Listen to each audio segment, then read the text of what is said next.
They called her wisdom. They called her perfection. They called her the mind of Olympus. But they never saw the emptiness, never saw the distance, never saw what perfection took from her. This is the truth of Athena, the goddess who understood everything except herself.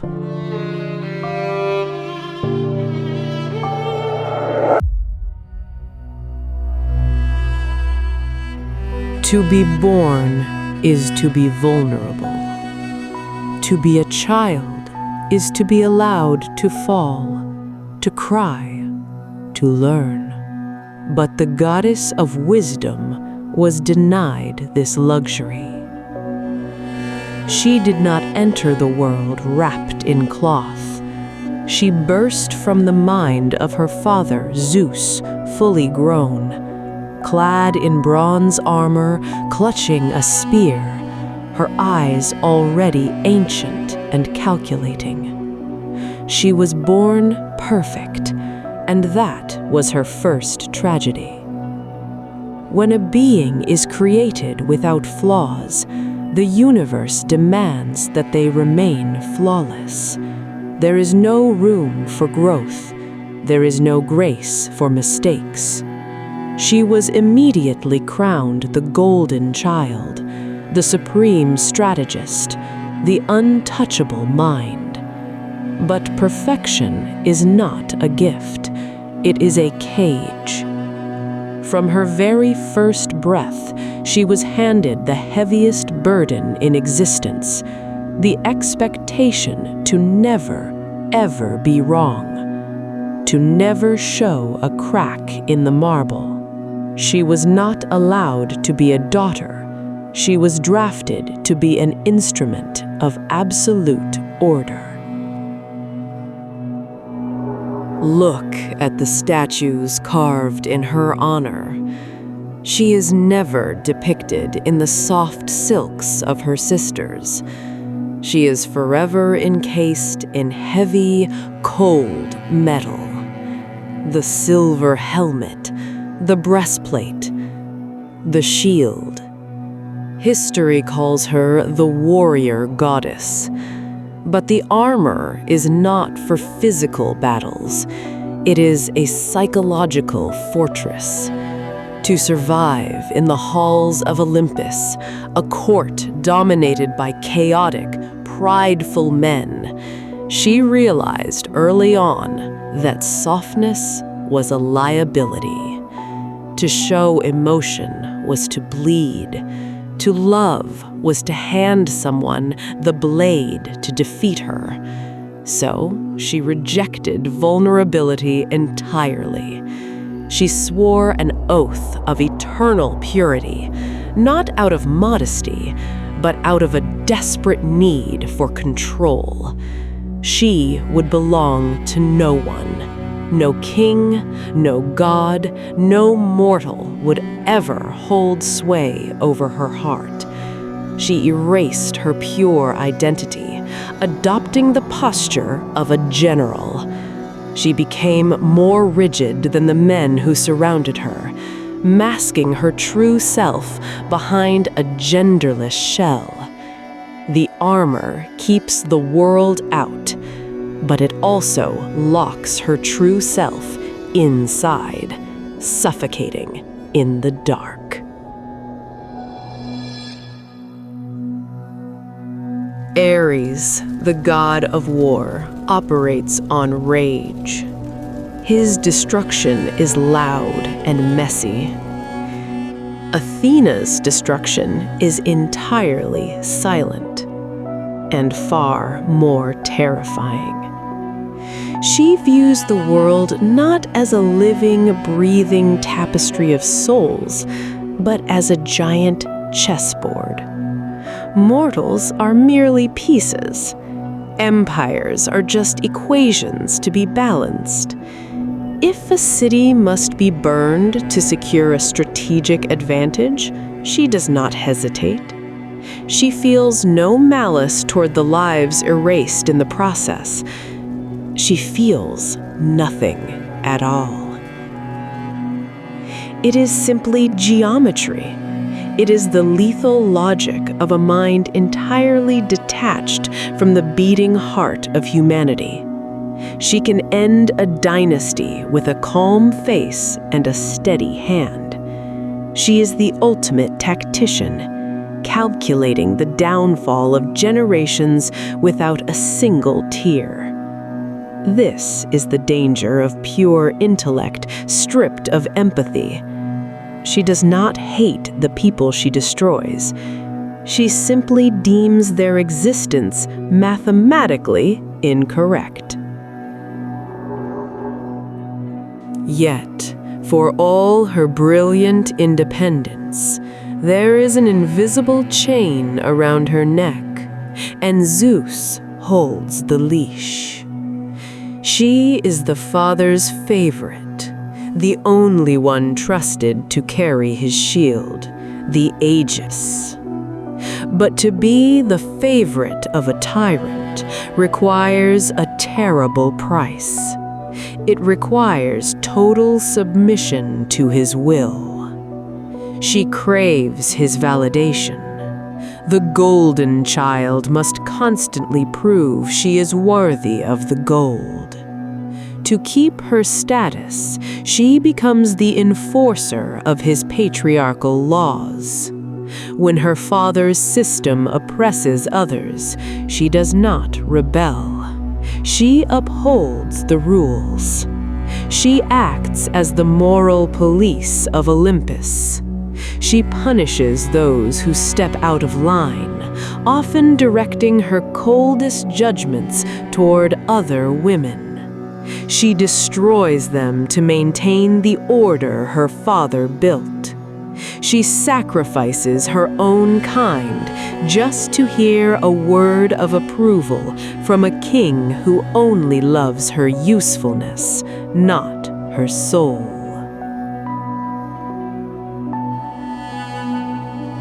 But a mind built on a foundation of anxiety is fragile.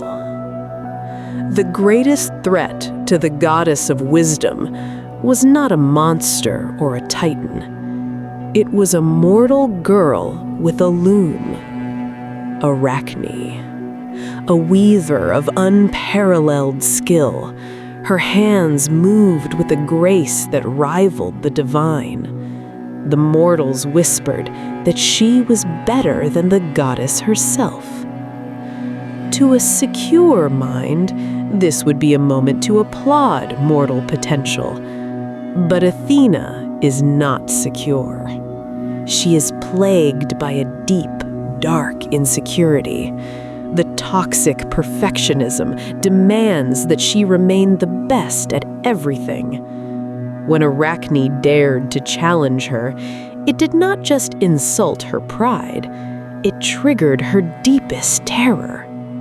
If a mortal could outshine her in art, what else could they take?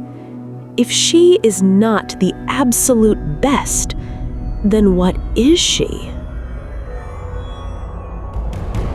The contest took place. Arachne's tapestry was flawless. It was a masterpiece that exposed the crimes and the cruelty of the gods. It was truth woven in thread. Athena looked at the tapestry, and the cold logic failed her. For the first time, a raw, ugly emotion boiled to the surface. Envy. She could not accept defeat. The narrative she built for herself could not handle a flaw. So she did what all tyrants do when faced with a superior truth. She destroyed the evidence. She shattered the loom. She struck the girl. She framed her actions as divine justice, punishing a mortal for arrogance. But it was a lie. She transformed the brilliant girl into a spider, condemning her to weave in the dark corners of the earth forever. It was not justice. It was a desperate act of self-preservation.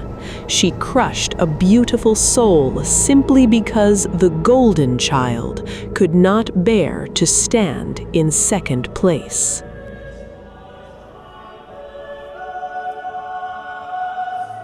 Victory, however, brings no comfort to a mind like hers. To be the smartest entity in the cosmos is to live in absolute isolation. She possesses all the knowledge of the universe. She knows the outcome of every war, the secret of every craft, the flaw in every architecture. But who advises the advisor? When the weight of the world rests on her strategies, who can she turn to for comfort? The answer is no one. Her intellect places her on a peak so high that the air is too thin for anyone else to breathe. She cannot relate to the petty squabbles of her siblings. She cannot connect with the mortals she directs. She is trapped in the ivory tower of her own mind, a genius surrounded by lesser intellects, speaking a language no one else can truly understand. The silence of that solitude is a deafening echo in her mind. You are perfection, Athena. Those who lack it have no right to question you.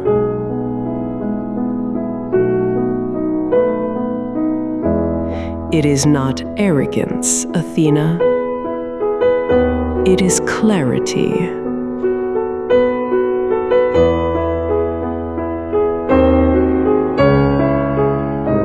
You did not destroy them.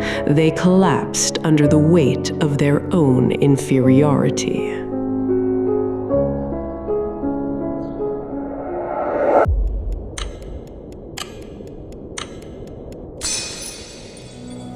Beneath the bronze chest plate, her heart beats in a rhythm of chronic, hidden panic.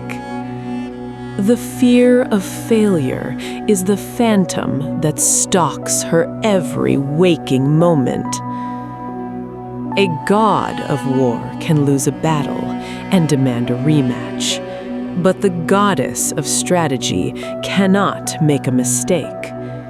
If her logic is flawed, if her plan crumbles, her entire identity dissolves. She lives on the edge of a psychological cliff. One miscalculation, one fallen city, and she will no longer be the perfect daughter. She will be a disappointment. She will lose the only thing that gives her value, her infallibility. This anxiety requires constant, exhausting vigilance. She calculates 1,000 steps ahead, not out of ambition, but out of a desperate need to avoid the abyss of failure. Her calm, statuesque face is merely a mask, hiding a mind that is constantly spiraling in terror. Eventually, the weight of the armor, the endless calculations, and the suppression of the soul take their toll. Athena stands in her grand temples, staring at the offerings placed at her feet. She feels nothing. The emotional stasis is complete. She has repressed her humanity for so long that the well has completely dried up. She is tired, a profound, bone-deep exhaustion that sleep cannot cure. But she cannot take off the armor. She has worn it for so many millennia that she is terrified of what she might find underneath. What if there is nothing left? What if the girl who was born from the mind of a king was entirely consumed by the strategy? She is suffocating inside her own legend, a prisoner of her own wisdom. She has survived the games of the gods, but she lost herself in the process. She became exactly what they carved her to be, a beautiful, cold, unfeeling statue of marble.